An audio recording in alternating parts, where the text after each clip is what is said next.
Hello again, and welcome back to the Animite Tales podcast, the super casual power chat. Today we have with us Kane and Sam yet again. How are the both of you doing today? I'm alive. One day we'll coordinate it. One day. Never. Not in my lifetime. Not in my lifetime. Anyway, well, it's been a week, and some things have happened. Last time that we spoke to each other, we talked about some things that were coming up and that we were looking forward to, and things that were going to be happening all too soon. Some things that we wanted to talk about, like anime, and then obviously we ended it with some Animite Tales stuff. So I guess we'll talk about anything that anyone has seen that is up and coming, but I actually have something to talk about from the last time that I talked about something up and coming, but I'll get into that in a little bit later. So do either of you have anything new that you've sort of seen or noticed that has caught your attention this week? No, not really. Spider-Man's coming out, isn't it? Apparently what, sorry? Spider-Man's coming out soon. The new one, isn't it? The Into the Spider-Verse, the second one. Yes. Yes. That looks good. Yes. And it has PS1 Spider-Man, one of my favorite Spider-Man. Ooh, okay, interesting. Yeah, that I look forward to it. I don't know, Kane, have you seen the first Into the Spider-Verse? Yeah, I saw the first one because me and Bill were making fun of the villain in that one because I don't understand how he had a family. I forgot you sent all those memes. His build doesn't make sense. Like, how does he? First of all, how does he get through doors? Like, every door must be custom made. I noticed something that was actually quite annoying and clever, but then right back to annoying. There's a scene in One Piece where Judge, a man who's like super over the top about him being royal and him being the best of the best and all this, he's got doors that are shorter than him, which means that he has to bow his head. Surely a man like that would not want his doors to be that he would then have to bow his head just to walk in and out of his own house. Like, it's the same thing with like anyone of that size. With obviously with Kingpin, is just the fact that, like, why wouldn't you just build everything to fit and suit your needs in terms of your size? Even then, I just don't get how you go like how do you go to a fast food shop, right? Right. Or like, like I'm gonna go to Starbucks, right? And then you can't even get through the door. I mean, they've got drive-through. You're saying the Kingpin is like that? We're talking about the guy who's like, what, 2% body fat? Is that what he said? The issue. He's like 98% muscle. muscle. Yeah, That's the issue. Crazy. Yeah, but that's what I mean. He's not gonna go to like McDonald's, is he? I mean, okay, that's what you were getting. I like how that's the issue that you carried with that. It's like nothing else. Exactly. He's not going to McDonald's. He's going to go to fancy restaurants that don't have doors. Outside. What is he going to get in an elevator or something? Because like now that's going to fit. No. Thing. Kane, he has a point. I mean, he's out of line, but he's right. I mean, he's like so super rich. He is. He probably just like says build a bigger door, and they break it down to build a bigger door for when they come in. His literal nickname / villain name is Kingpin. Do you have any idea how much money and how much crime you have to have done and how much infamy you have to have built to be named Kingpin? That is like being so good at your job as a police officer, someone just calls you the policeman, not anything. Or I mean, the that's police a officer. sucky title, but yeah, I get your point. But but that's just such a waste of money. Or I still don't get his family. I don't. Yeah, that's fair. I do though, because let's be fair. He has another side of him being the billionaire philanthropist guy. No, I get. It's more the mechanics of it. The biological side of it. Have you ever heard of being the one to lie down, Kane? No, You no, know, I'm not. either that. I mean, he has 98% muscle. He could hold himself up the entire time, like he's doing bench presses. Yeah, okay, but right, body to proportion size, right, of Yeah. what he's Snapper working like a with. twig. Yeah, Again, he can be the one lying down. Do you think he'd put? I mean, yeah, do you think he'd be the one to put the effort into it? You know, he does it. I mean, Yeah, actually, kinda, yeah, I guess. Kinda, he yeah. really I feel does like, strike me as yeah. that guy. I mean, actually. how do you think that he maintained that 2% body fat? Like, But then it's like, Yeah, but then it's like he his. did so much sumo wrestling that he did. And like, Bloody I hell. think it's what he did in the comics. I remember they Okay, showed him but- training once. But why is his head so small to the rest of his body? Don't worry about it. I mean, I was just gonna say Escanor, like. Actually, Yeah, but even then, there's more of an excuse for that yeah, okay, fair enough.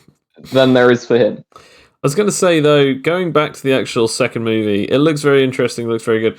I will say it's made an interesting sort of like little Easter egg head nod to something, which was continuously in the comics, they referred to the original universe as 616, like the main original OG verse. In the comics, they also state that the movie universe, because they actually talk about that there's movie tie-in comics, is that universe is 1999999, and in the movie trailer, they actually say about it's like, almost all the Spider-Mans are here, except from that one with Strange who did the thing on Earth 19999999. And so it's a nice little Easter egg there. However, in Doctor Strange, in either Doctor Strange or in that Spider-Man movie, he calls it Earth 616.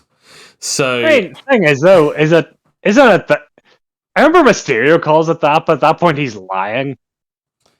And let's be fair, each universe probably calls themselves the Prime Universe. Let's be fair. In that movie, Doctor Strange was acting incredibly dumb. So it makes sense that he'd be the one to get it wrong. I will say, on top of that, however, it is actually stated that they claim to be stating that in the comics they call all the tie-in comics 616.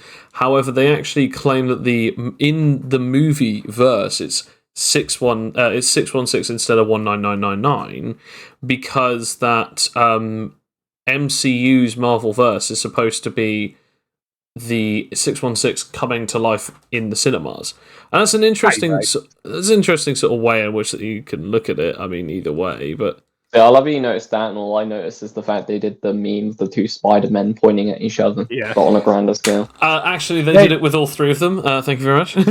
Well, actually, they did it with all of them at the same time. They did that in the first movie too. Remember, with 2099 and the 1960s. Oh, yeah, they did that. Yeah. Actually, do you know what I kind of hope they do? Because it's something that most people don't actually know. Do you know in the Gwen universe, do you know who the Kingpin is?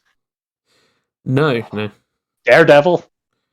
No way! Oh, that's crazy. In that universe, if I remember correctly, he did like all the stuff happened to him, and I think he did get trained by that guy for a bit, but then the Hand more or less took him, and he became like an assassin, and then he became like the second lieutenant of the Kingpin, Wilson Fisk, before he got put in jail by Gwen's father.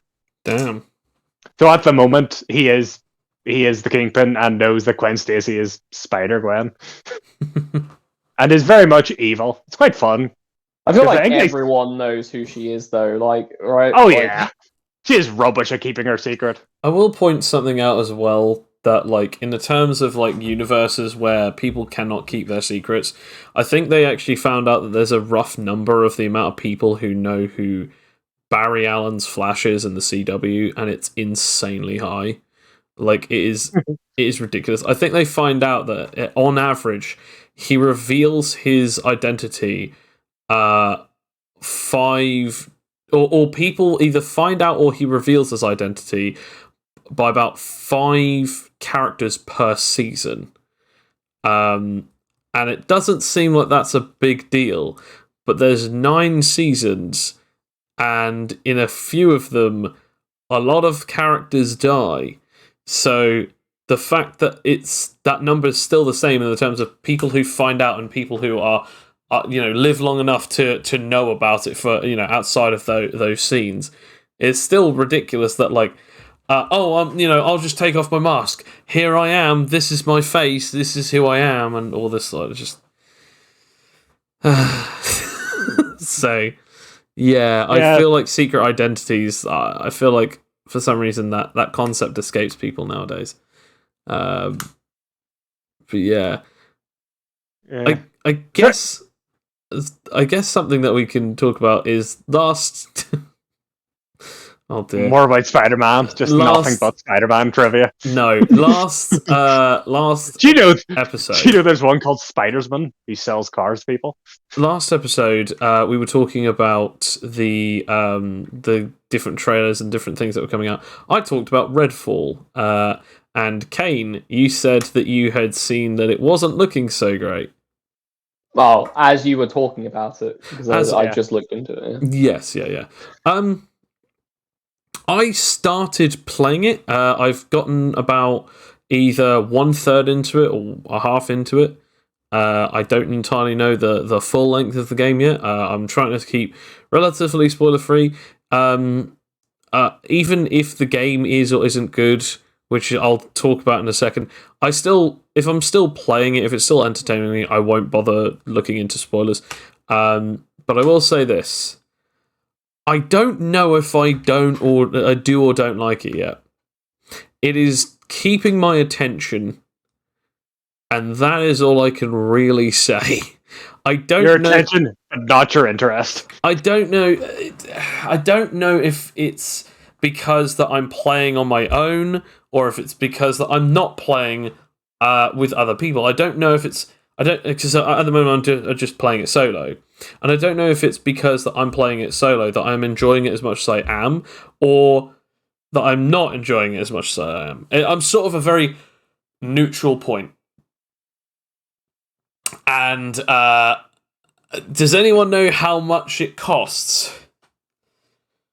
It's like 70 to 100 quid or something. Yes, like that? Yeah.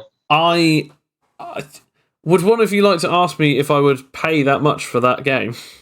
I mean, I already know your answer. It'd be no. Yeah.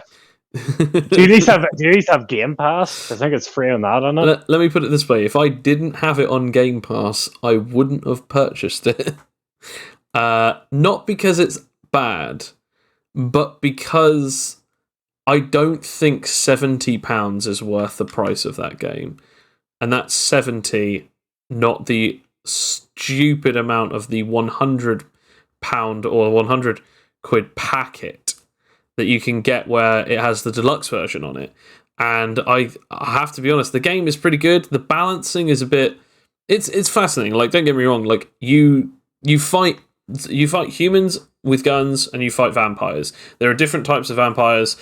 You can only kill vampires in certain ways. You can shoot them with about almost anything in the game and damage them to the point of which they can be put into like a sudden stupor for a second. And as long as you've gotten their health down to 0, one of 3 things can be possible. The first one is you can then stake them with a stake weapon. So in other words, like a weapon that has like a bayonet or an actual like some kind of sharp object attached to it that you can then stake them with it. The other one is they're on fire, and therefore they'll just burn as soon as their HP hits 0, or they will be turned into like a statue because they'll be petrified. And in most circumstances, a single melee or a shotgun blast whilst they're in that state will break them and immediately kill them. Really cool, really interesting concepts. It's got a very weird sort of loot system, as well as leveled weapons and stuff. The class abilities are quite fascinating. I mean, I've gone for a character who has the ability of like throwing a javelin that does lightning damage and a teleporter, and then the main ability, like the ultimate, is that you stab into the ground this big UV like pulse generator, and every single vampire within its radius becomes petrified for a few seconds. And in all honesty, it's broken as fuck. I jumped into the middle of the crowd, popped it, and then all of them turned into statues. I had a shotgun and just one-tapped all of them, and it was good, because sometimes there are moments where you don't have your abilities or you run out of ammo, and it is a genuine fearful fright as you are running down the street trying to reload, whilst these three like fast AF dudes are just coming after you. And then you just so happen to stumble into one of the cultist areas where they're now shooting at you. And the fact is that the weapons that you use for the vampires, you don't often want to use for the humans, because a lot of the time the vampires will be close quarters, or they'll have specific weaknesses that don't work on humans, such as there's like a UV ray gun, and it doesn't work on humans any further than it temporarily blinds them. But it's the weapon that can actually help you kill vampires very quickly, so you don't ever really want to waste it. And the funniest thing came to me when I was using a sniper rifle, and I took down an entire squad of humans. And then I saw a vampire, I shot it, and I did take it down, but it was about half a mile away from me. And it was in the pre-animation to be staked, like it was waiting to get stabbed. I did not make it. And if you don't stake them, their health fully regenerates, and they come out of the animation and they just start trying to attack you again. So sniper rifles are practically useless against vampires, which is good. Like, so I do have to give it some credit where credit is due. I don't know if it necessarily feels too easy or not. I've sort of gone for a bit of a normal difficulty, so I'm not exactly going to say whether or not it feels too easy or too hard. I do think that I have made a lot of silly mistakes in that game, so a lot of my deaths are on my head. There have been a few technical glitches, but nothing that has soft locked me out of the game. But I feel like that's a bit of a weird low bar. Like that's my threshold. Like, oh, well, you know, the game's playable. There are a couple of bugs that I've encountered. One of them is the completely oblivious vampire glitch, where a vampire will just start floating around. They're invincible, they don't have a health bar, but they don't notice you. And they're just there. Like, their character model just moves around, but there's no AI attached to them. So it's interesting, it's silly, it's funny. But yeah, I'd say it's very interesting. It works well with the concept of you are slightly fearful as to how that they're going to very quickly kill you. But I will say it does let something down in a very big way. So I will say this without spoiling anything. So spoiler alert. Have either of you played Dead Island, the original Dead Island, or Dead Island Riptide? No. I don't believe so. Well, when you die in Dead Island or Dead Island Riptide, you immediately spawn back roughly near to where you were. However, the penalty for dying is the money in your account of your character suddenly decreases. And that is exactly the same amount of punishment that you get when you die in Redfall. Now, that is a bit of an issue. And it kind of does let it down, because as much as I would have been annoyed dying and then having to redo a whole mission all over again, I'm also kind of annoyed that it doesn't feel like as if there's enough challenge that, like, I'll just keep throwing myself at this until it continues. Now, there is a boss at one point that I fought, and when I died and then I got back up later on, I found out that boss had actually had all of their health back again, which was, okay, challenging enough, but I beat him the second time around, because again, I just made silly mistakes and just got clobbered. So, I mean, it's a good enough game that I enjoy playing it. I do recommend it if you are interested in whatever I've said in the terms of getting it on, for Xbox Game Pass. But honestly, it's not really worth it if you're going to pay for all that money. I just don't think that it is. I don't think that any game really is worth £70 or $100 or whatever. I just don't think it is anymore. Don't we tell you the bit really lost me, and it was quite a far bit back when you talked about ranked weapons. Fair, yeah. Like, I have never found that kind of concept in a game fun. Like, why make ranked weapons? You know what I liked in Dead Rising? When you picked up a sword and it was just as powerful as picking up another sword. That was literally it. The only difference between one sword and another sword would either be durability, because you've been smacking something with it so much that it's breaking, or that it was a very obviously different sword, such as, I have the katana, I now have the broadsword, and they both do the same damage, but one has a different skill and the other one has a different skill, and that's it. I like that. Yeah. Like I'm okay with there being like weapons that are better, but they need to be different weapons. I don't want to have an AK-47 and then AK-47 Mark 1 that is bad. That's like plus 5% to hit and does 1 more damage. Like, don't get me wrong, if you've got stuff like that, dear God, just let me upgrade it. Just let me upgrade it. I don't care about all of the loot things. Just let me upgrade it. Dark Souls and pretty much all the other Soulsborne sort of stuff, except from Sekiro, has that thing that actually no, even Sekiro has the ability where you can upgrade something. And in Dark Souls and in Bloodborne and Dark Souls and Elden Ring, you have this thing where, oh, you've killed this guy for the 4th time. You've now got 2 of the same dagger. And the only time that there would be any reason as to why you'd want a dagger plus 1 is because that it is just the same dagger but upgraded. But guess what? You can also upgrade that dagger, and you can use up your materials, and there's no real difference between them because you can't always pick up upgraded weapons, so you are almost guaranteed to have to do it yourself. And that's fine. But I cannot stand it when it's just like, hey, you killed this thing, here's some loot, and I just look at it and I go, cool. So what you're telling me is, the loot that I just got from killing this enemy or this boss is the equivalent of if I was to stumble across a random toolbox in the middle of the forest, and it just so happens to have a gun. The gun is the same gun, but the one from the toolbox is 3 levels higher than the one that I just got from this boss. So yeah, I have to agree. I'm not really a big fan of the tier systems.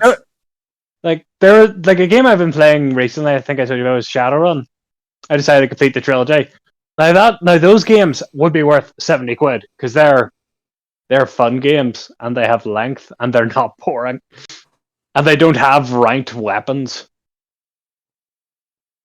I don't know if not having ranked weapons means that is worth $70 or £70. But like that's I mean, I'm not saying that's one reason of many. No, I get what you talk about. I think it's not on. Isn't like that game always online? I've heard. It's not one of those things, so you can't play it offline. I think I've been solely playing it offline, but I haven't actually had it that my Xbox has been offline, so I might be wrong.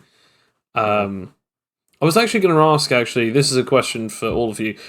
Is there a game that you have spent £70, $70 on something and felt that it was worth every single penny? Now, I want to point this out. Not a game that you then later spent equal to that amount of money. I mean, spent around about that money when you first purchased it as a whole. Well, now I have to remember what games I bought that was £70. Which is going to be hard because that's sort of been the thing that's only been introduced in the last 2 years. Yeah, I can only think of games I've paid like bought. There are games I bought at release. But I don't think they've ever been £70. Actually, there probably is games that I bought that were like online. The only one that I can remember that I spent nearly £70 on was God of War Ragnarok, and that was really good. I think that it was kind of worth it. But this is the problem. I don't know if that I'd want to ever spend that amount of money again. And again, like, I hate to say it this way, but it was near Christmas at the time that I was able to buy it, and I actually had some money to pay for it, just barely. And yet, that's not exactly an easy fix. Because... I mean, Sekiro is like £60. Did you spend £60 getting it? Probably. Now, I'm probably not even gonna. But actually, I'll still ask you. But I already know the answer to this. But like, was that worth it? Probably. Yeah, most definitely. I mean, Legend of Elden Zelda Ring. one. Oh yeah. I want to. What do you call it? The what was the one that came out for Tears of the Kingdom that's coming out now? Oh, Breath of the Wild. Breath of the Wild. That was probably a game worth £60. Yeah, I'd agree there. I played that. Yeah. That was quite fun. I haven't played it, but I've heard a lot of good things, and I want to play it soon. It is very good. I realized, to be honest, I can only think of one game where I could think of the reverse, a game that wasn't worth £70 that I bought. Was it? Were you charged £70? Yeah. Okay, go for it. I'm sad I have to say this, but the Saints Row that came out in 2020. Oh, I have to agree with you there. That was a big because as you well know, I'm a big Saints Row fan. You are not the only person who's told me that. In fact, I think Kane, you are both now 2 out of 3 people who have told me that. Another individual who I was asking about the Saints Row game, because they said that they were going to get it. They said, I didn't get it, and they said I pirated it, and it wasn't worth even that. I mean, that's smart. Yeah. Apparently it's done a big update, which might make it good. Yeah, but I just found the whole story and everything a lot less. Yeah. It's just so less boring. Yeah, it's like these just kind of, because like, is it weird that I prefer like the psychotics to just the boring like douchebags? Yeah. Because like they're just like tech bros. Also, and they're just like the shirtless dude. The characters you had with you, like who were meant to be like, because I feel like a big part of the Saints Row games, especially, is like the characters that are with you. Yeah. In some of the missions, I just don't care to listen to them. I think a big issue that I always have with a lot of these kind of games, especially nowadays, Ben Yahtzee Croshaw from Zero Punctuation has said this before, whenever there's factions, it's almost always fascists versus nutters. No, but that's the thing is that's kind of like in Saints Row, there's factions, but they are all nutters. That's kind of the point. They're gangs. Yeah. But there's also a level of comedy in it, like, right? So it's not necessarily serious about it either. But like, do you know what I thought was the best gang in Saints Row? Have you ever played the first one? I haven't played the first one though.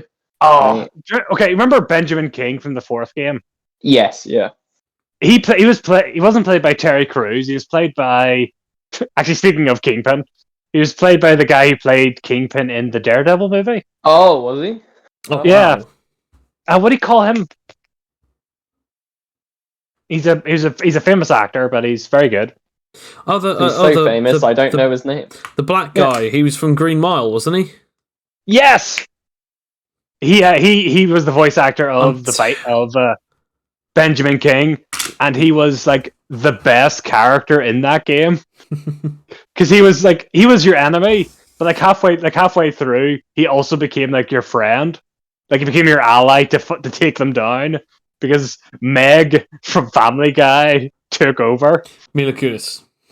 I'm not even kidding. Her name was Tanya, but it was Meg from Family Guy.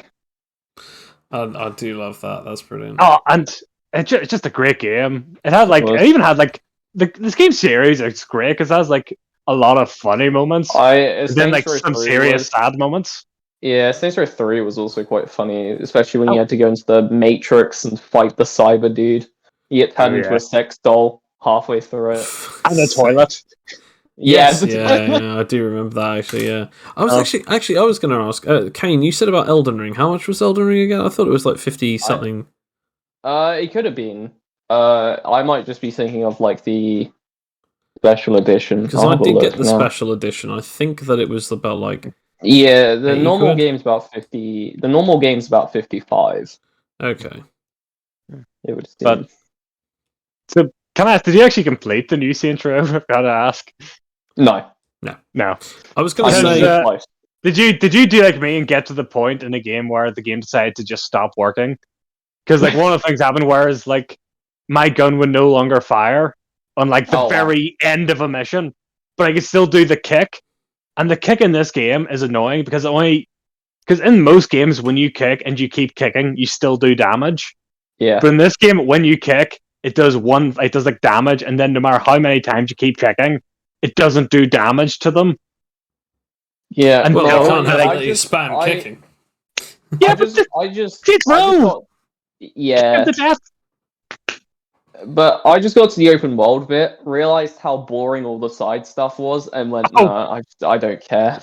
I think that's. So I got further than you. I think that's actually quite bad when stuff like that happens, though, in a game. Where's my running into traffic and getting hit by cars, like or driving a tiger around? You know, the thing is, I was just one of those things is in the game, but it's made worse because you know the kind of. What do you call when you see things that far away and they actually come towards you in game? Yeah, draw distance. Draw distance is for shit. So a lot of the time when the cars are coming towards you, they'll disappear midway. No, that's so you can't actually do a thing where you expect them to come towards you and then go towards them. No, it was already hard enough. I don't.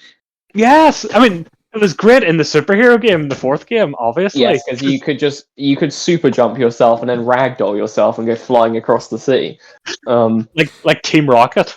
I will say, going back to something here is that like when you were saying about the fact that like side missions, and once you realise that the side missions are either boring or it's actually a thing that turns you off from it, I think that's something that I've actually struggled with a lot recently, is that a lot of games have that whole side questy thing. And I don't know if it's because like it's been such a long time since I've been able to do that. When Redfall asked that of me, I was like, sure, I'll do some side quests because I'll probably get some stuff from it.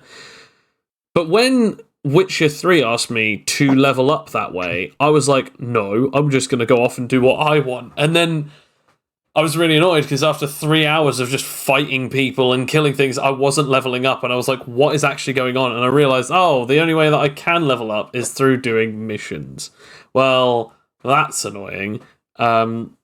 So, I will say it is kind of upsetting to see that an open world cannot mesh well with the idea of the main gameplay as well as of the side quests. Like GTA 5 did that very well. That all of your missions sort of like they could take a few different turns, but everything works out relatively quite well. I mean, online is a bit of a cesspool, but even online has that thing of each side mission, you know what to expect, you know what to do, and a lot of the stuff that you can do still has a lot of that sort of like action-packed nonsense, where anything that you're asked to do, even like the fetch questy stuff, you are going to have a shootout. You are going to be driving around town. You are going to be getting things and trying to bring them back without being killed.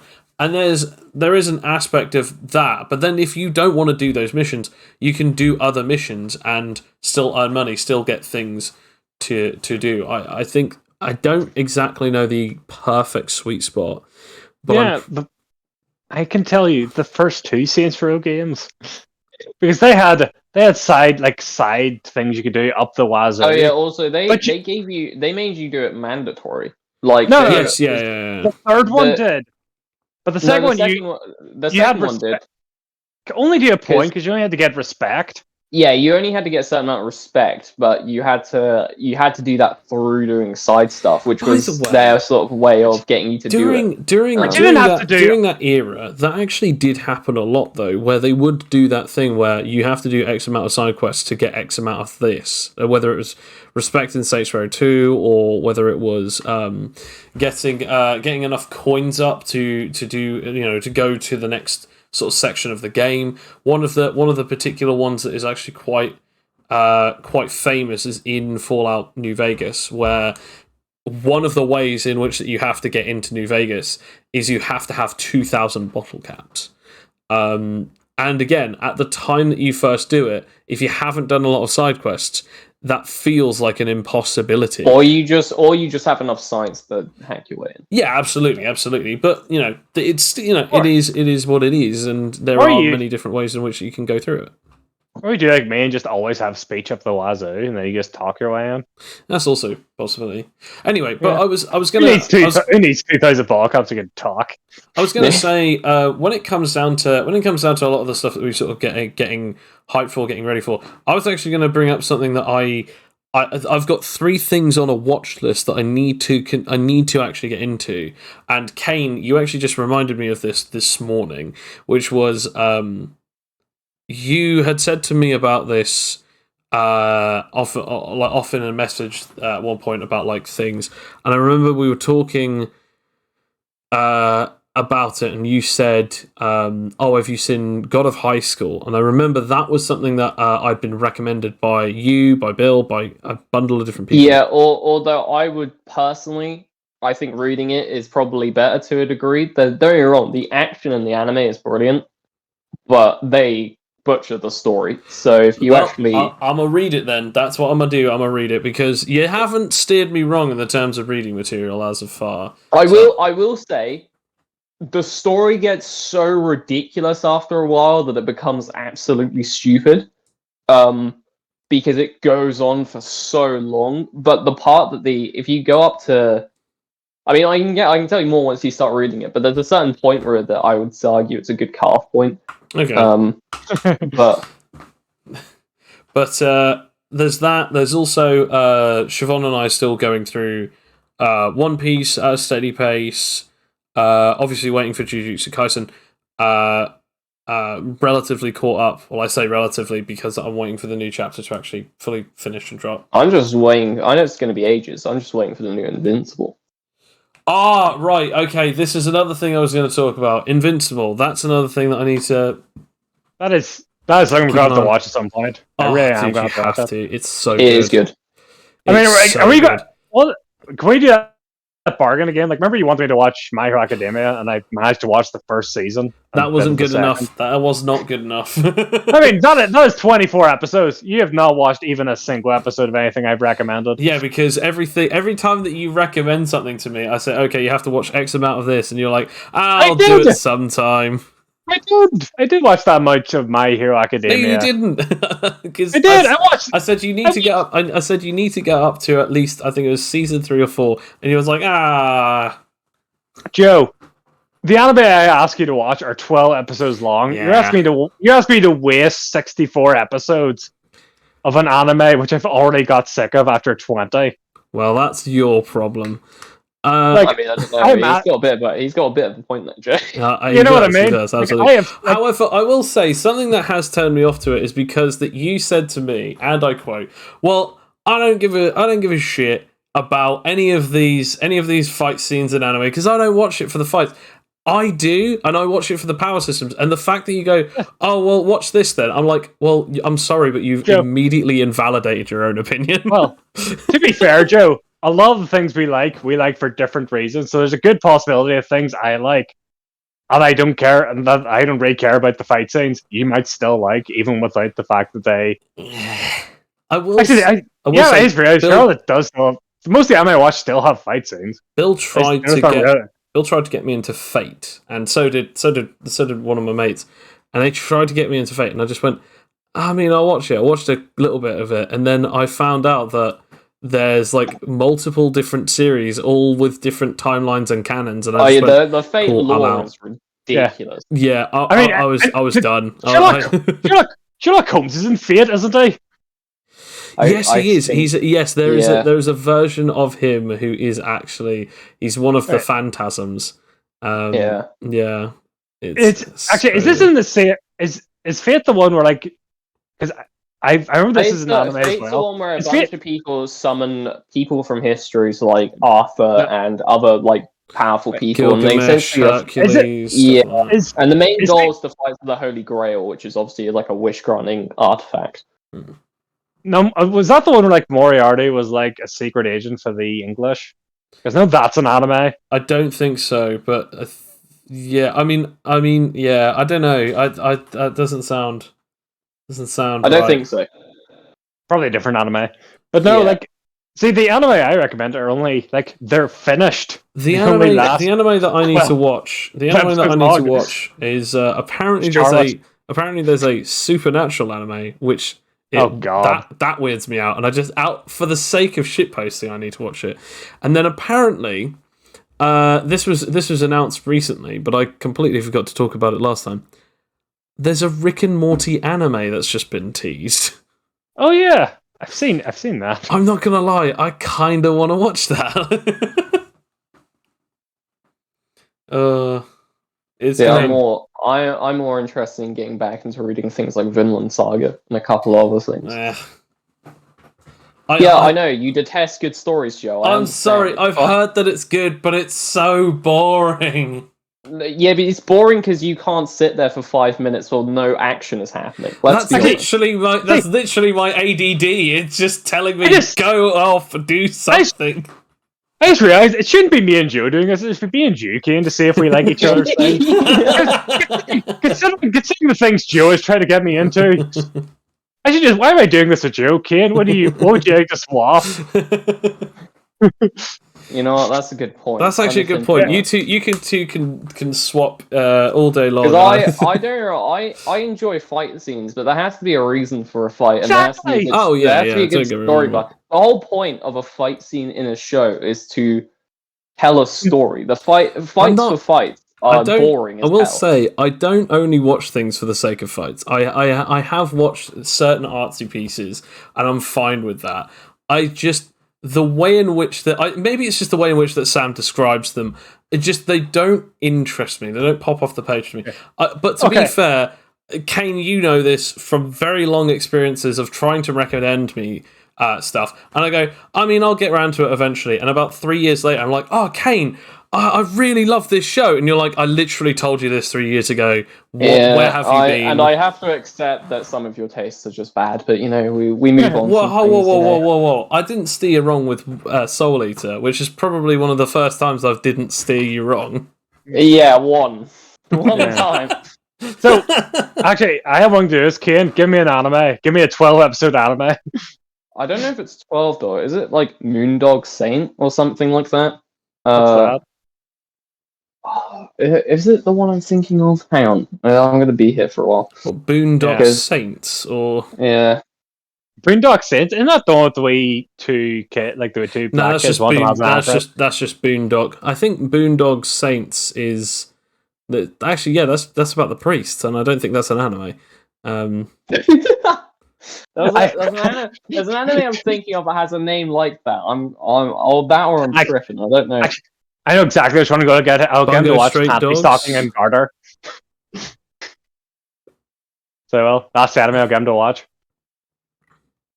I can't think of it. I can't think. No, I'm going to have to look through my anime list. That's fair enough.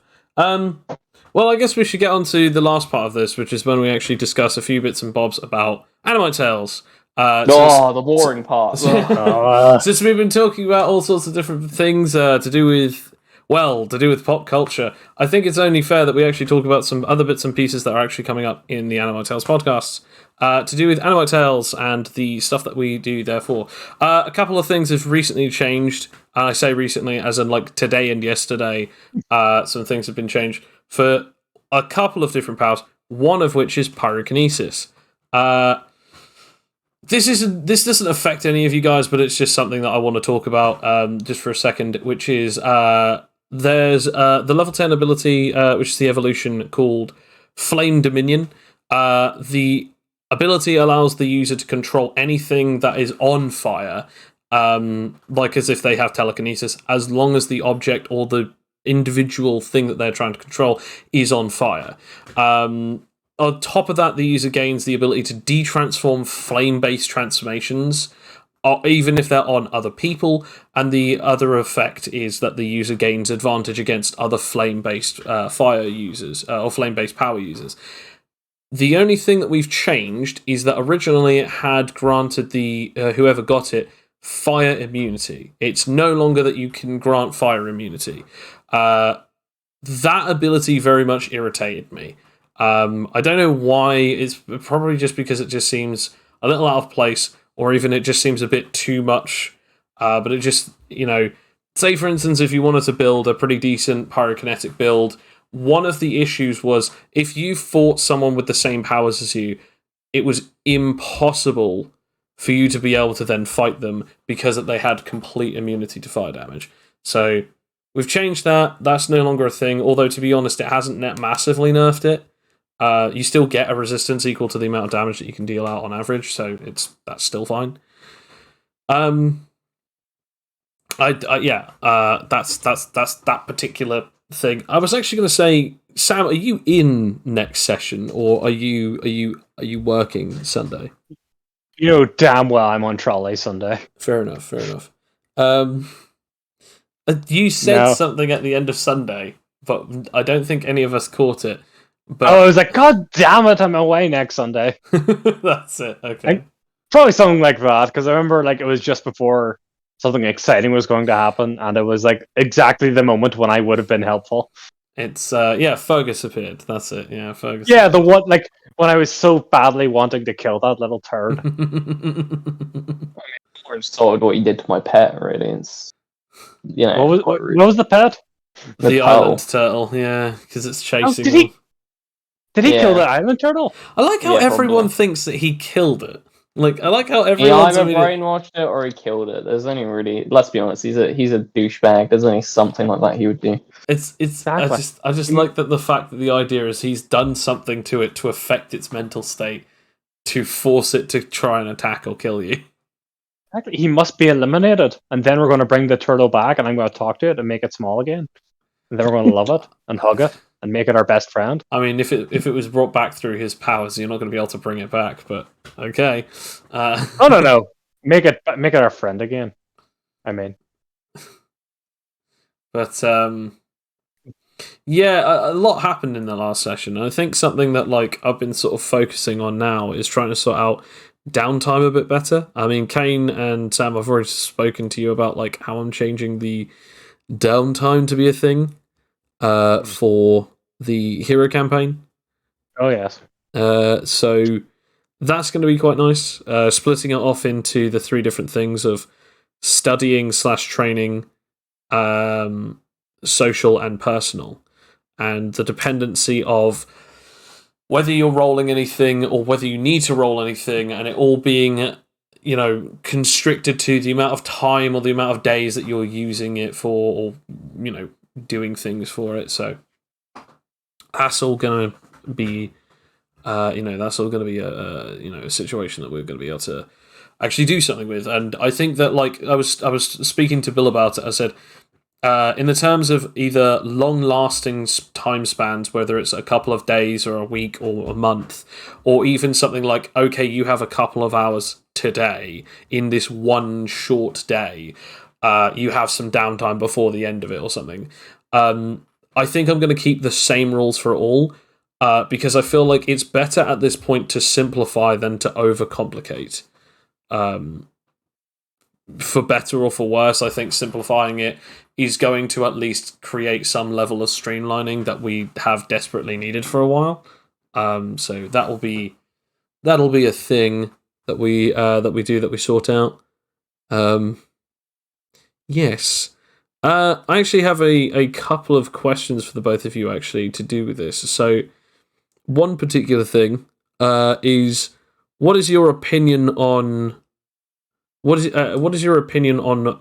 me not using what is your opinion on me using the quote-unquote DM screen on Discord, which is I'm rolling in a separate chat where you guys can't see it? So far I don't see it. I don't mind. Fair enough. My opinion is mixed. Your opinion is mixed. It seems to be working. It seems pretty good so far. Good. For those of you who don't know, I a few weeks ago decided that instead of putting my roles onto the main chat where everyone, including the audience and the players, can see, I started doing it where I would use the dice rolls on the phone, or even do dice rolls here in just on my own. However, players will still be doing dice rolls on the actual chat screen. The reason for this is because that there are sometimes situations where a lot of DMs will have it that they will fudge dice, so that therefore it means that the players don't always get royally screwed over by an inappropriately timed natural 20.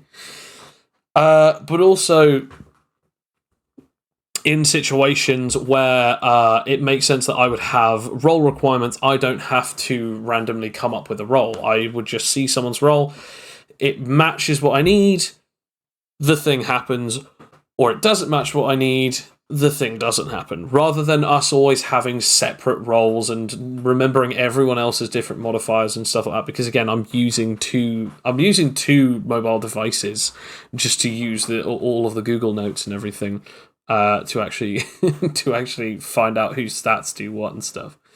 I'd actually say I've much preferred it because it means that the combat isn't as sticky. I mean, there are certain issues where sometimes I will be just scrolling through something just to try and make sure that something is a certain way.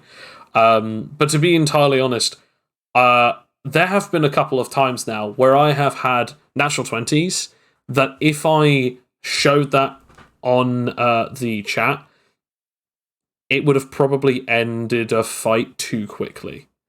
One of the biggest situations and scenarios for that was Sam, one of your biggest catchphrases, which was at the time, "It would have all worked if my luck hadn't screwed me over." I guess it would have all worked if my luck didn't screw me over. So again, it's that thing of like, you know, having it where if it's too blatant that it would win or it would lose is better than anything else. Now, obviously, if certain situations arise, we try and make it that like the combat is somewhat more narratively driven, so that there are things where it's like, okay, in the last fight that I had with you guys, I had to stall you because that the other players had already done their thing, and it wouldn't have made sense that you would have been just able to teleport right back. And then suddenly we're retconning you into a boss fight. And I have to be honest, I think Kane would have been agreeably furious if he had to redo that whole boss fight just because that you guys re-entered. I mean, I'd win anyway, but yeah, probably. But not in the way that you did last time. There's no way that would happen again.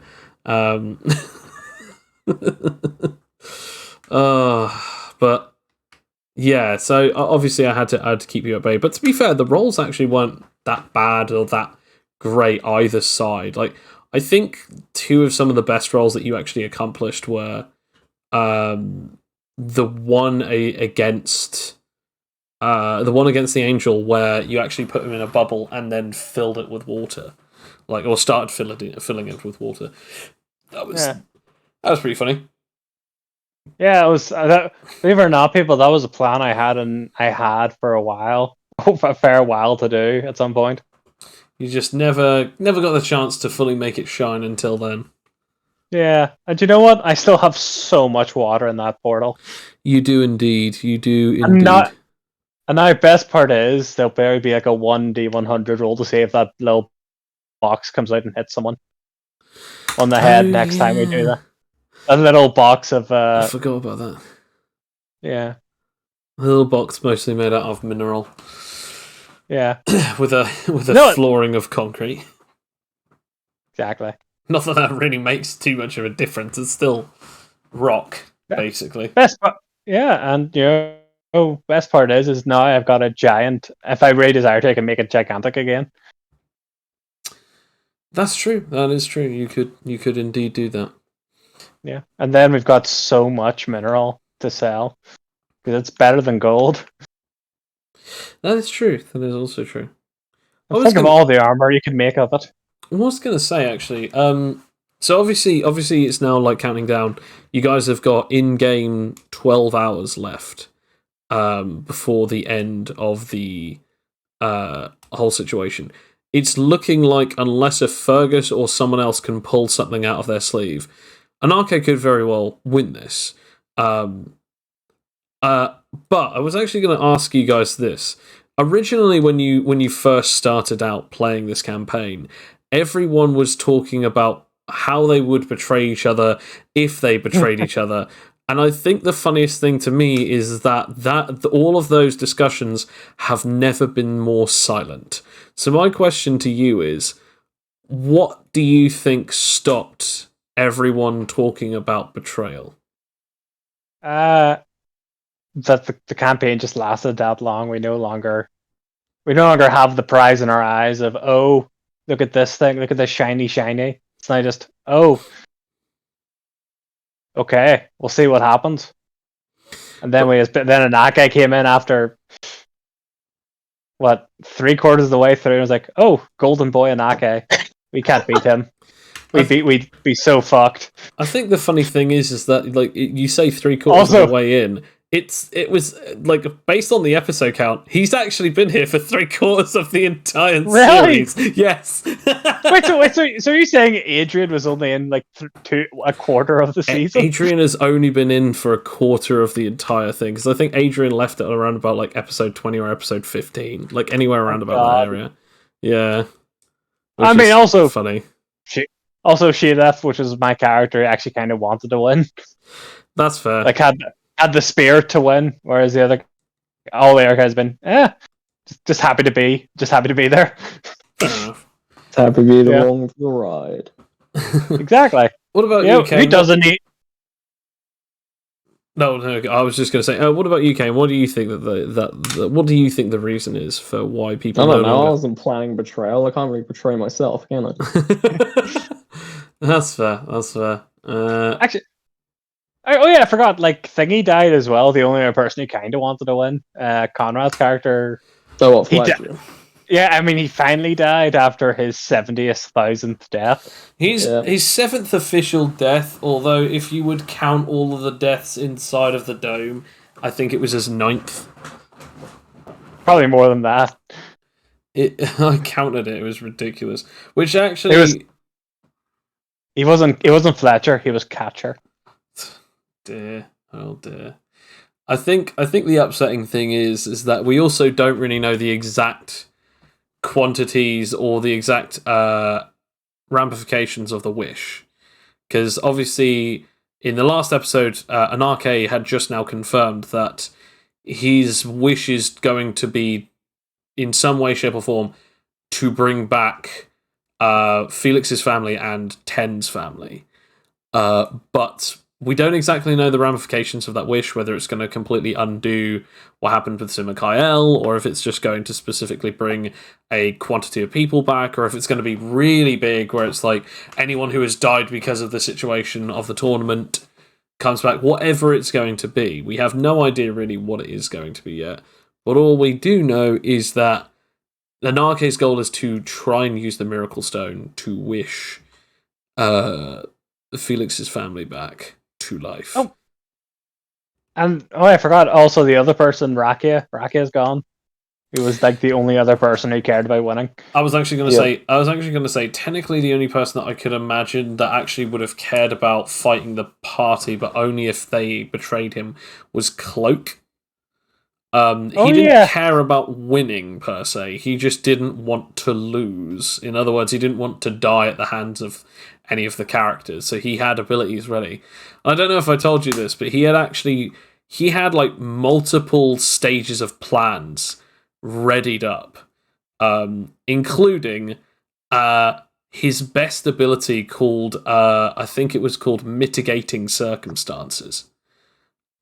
Which was a nullification ability, which, by the way, for the record, he had planted on everyone except from Anake. It was an ability where he passed his denial to everyone. So there were a couple of times where you guys actually got hit by attacks, and you guys didn't get affected by it. I didn't ask you to roll for it. It just looked like as if they had no effect on you. But it was because that all of your characters, including Adrian and later on Lily, were infused with this special denial field that Cloak had given you, but it was also marked with his nullification. But it was actually a special thing called Kill Switch, and it was mixed in together. So basically, you had denial, and you were basically stacking on time for how long you would be nullified the second that he turned off the ability. And he had gotten almost everyone up to about 10 minutes by the end of it.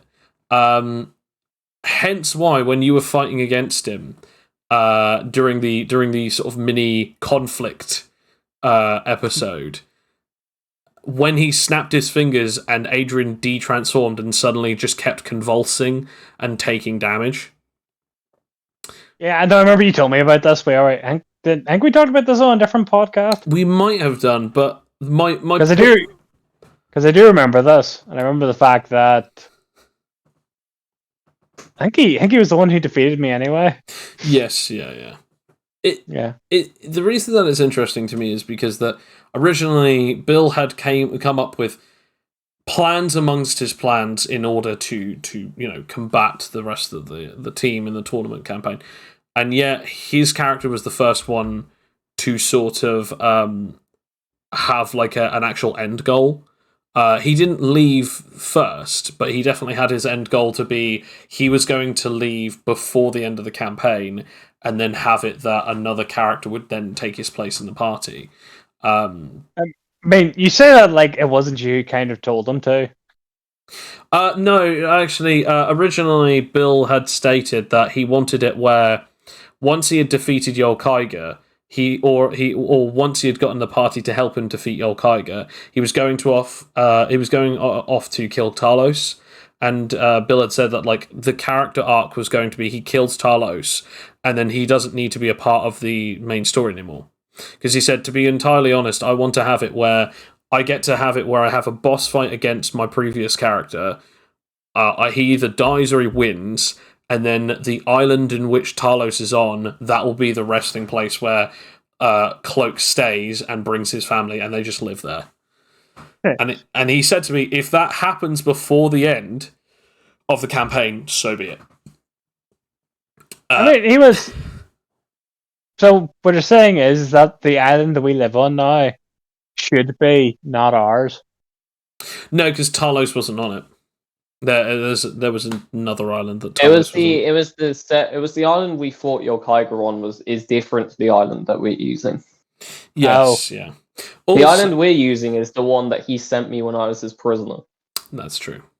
Why did we take that island as well then? Why didn't we join them together as one giant biomass? I think it was because the Cloak did actually claim it in the end. It's the only one I have legal property to, Sam. Well, why don't we get more legal property? We got so much money, right. After the war, I'll speak to the Emperor about it. But at the minute, I only have legal property to one. So I mean, yeah. So don't you have? I'll file a lawsuit with all my money that I have against Cloak. Exactly. Buy the island. Exactly. You'll buy the island off of him, and then just whatever his distance is. How much radius does he have again? Like 70 or something? Who? What? How much? Who? What radius for who? You have to be incredibly unspecific. Like how much range does Cloak have with his powers to stop people using their powers? I mean, it really doesn't matter if he uses it with the right ability. It's like you can't actually do anything against him. No, not against him. But... No, I'm saying is we'll just move the island except for the bit he's on, so just be like a wee 10-meter circle, and then the rest of it will just be lifted up around him. The only reason I'd love to see that is because he did eventually get that connectivity thing. So it'd just be so funny. It's like, oh yeah, we'll try and move it. Why can't we move it? Well, the entire island is just nully zoned. They will have to do what Hercules did to that guy who would not die if he touched land. They'll have to lift him up and crush him. I think the craziest thing to me out of everything was that now that we've gotten to a certain point, it's become very obvious that willpower is the be all end all in a lot of situations. But in the next campaign, because I'm sort of having a break from it, I'm sort of banning it from the next campaign, along with 2 other powers. It's now going to be this situation where we actually get to see how versatile people are going to have to make themselves, or how versatile their powers will just automatically make them. Rather than having it that, I have this one ability, it's good against everything and everyone. I have this one ability to make sure that every other power doesn't work on me. Yeah. I literally have the everything proof shield. Yeah, and so therefore, obviously, having that is very important that we obviously have the capacity to be able to get rid of those kind of abilities and try and make sure that we can change them. I mean, willpower abilities as a whole may very well be getting an overhaul in the terms of at least 2 perks under body and almost the entirety of spirit. So we'll see obviously what happens with that, and maybe in the campaign after that you'll actually get to see what the new additions and changes are, if they even get changed, because again some things might not change because we're stubbornly in 3 centuries time you might get to see it, but you know what it'll be one of those like dungeon master rules where you can have it or not. Like they'll house rule it. That's the term, house rule it. Yeah. I mean, no more goddamn willpower, spirit people. You're not monks. You have to learn for years to do this crap. You can't just learn in an afternoon. I mean, we did actually say that that is getting banned from the next campaign, in the hero campaign. And I've even had it that I've rewritten it so that there are actual characters who did originally have it and they're not heroes anymore, because after a while they just can't keep up with people who can just fight at such a ridiculous level. So I've actually got it where those kind of things actually happen. Land of the Sunken Moon is so badly nerfed. Like, willpower is still a thing, but like because they don't have the I can now hurt anyone ability, they are much, much less powerful. I mean, Joe, I doubt we'll be going there again because they don't have a superhero guild. No, we're gonna buy a vacation home there. That's the only reason we go there. Yeah, why do we want to go to the land of Ronin and samurai whenever we've got people who can lift buses with a single hand?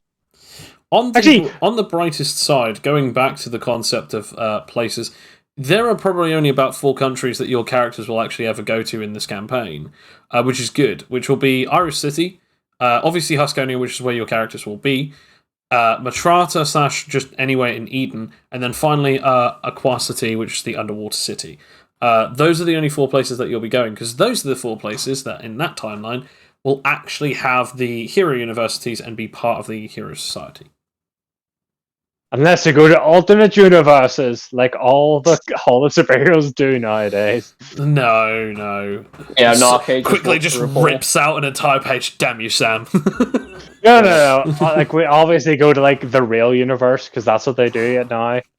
Oh yeah. Or they go to like the boringly slightly changed universe. No, it'll be Flashback Noir universe. Hell yeah! That's the one like all the dark shit happens. Because I remember Anarchy's already been to the Noir universe, as clearly shown in his backstory. So I mean, yeah, as clearly stated. So, I don't know why I had to put it with those extra labels, Kane. It's a I'm fact. just making sure, wink, wink. That it definitely happened. So. It definitely happened. I don't know what you're talking about. Yeah, that's the universe where characters.